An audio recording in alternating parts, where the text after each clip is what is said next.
Bonjour. Ma grand-mère vient de décider de gonfler le vieux moteur de sa 2 chevaux pour en faire une GTI Turbo. Pourquoi son garagiste, pas fou le bougre, lui a conseillé de surbaisser la voiture au point qu'elle conduit maintenant au ras du bitume.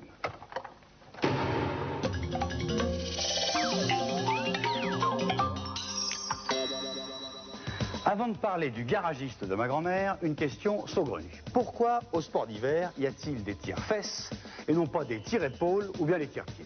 Réponse intuitive, si c'était un tire-épaule, j'aurais fortement tendance à partir la tête la première. Et si c'était un tire-pied, je tomberais en arrière. Un tire-fesse, ça tire plus au centre, plus près du centre de gravité, plus près du centre d'inertie. Le centre de gravité est un point qui a des propriétés tout à fait particulières.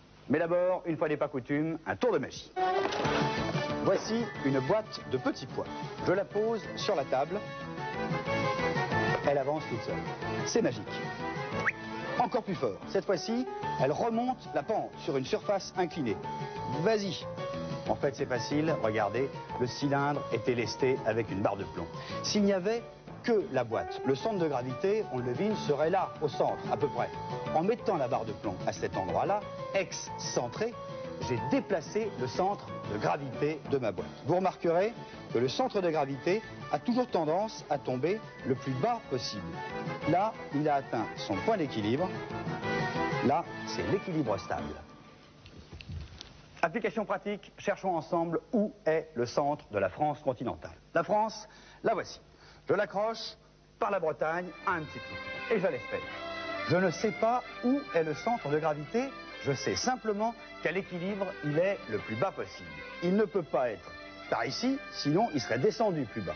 Il ne peut pas être par là, sinon il serait descendu plus bas. Il est donc quelque part par là, à la verticale de mon épingle, quelque part sur cette ligne-là. Je reprends maintenant la France et je l'accroche par l'Alsace. Et je la laisse faire. Je ne sais toujours pas où est le centre de gravité, je sais toujours simplement qu'à l'équilibre, il est le plus bas possible. Il ne peut pas être par ici, sinon il serait descendu plus bas. Il ne peut pas être par là, sinon il serait descendu plus bas. Il est donc quelque part, par là, à la verticale de mon clou, quelque part sur cette ligne-là. Le centre de gravité de la France est donc ici. Regardez comme il est beau, mon mécano. Et imaginez que c'est une tour bien droite. Le centre de gravité, on dira qu'il est ici. C'est-à-dire que c'est ici que s'exerce le poids de la tour. Sa verticale passe par la base de la tour.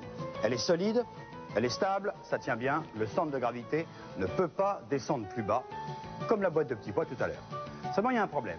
J'ai construit ma tour à Pise et elle commence un peu à pencher. Son centre de gravité, vous savez, celui qui veut toujours aller le plus bas possible, son centre de gravité, il suit le mouvement.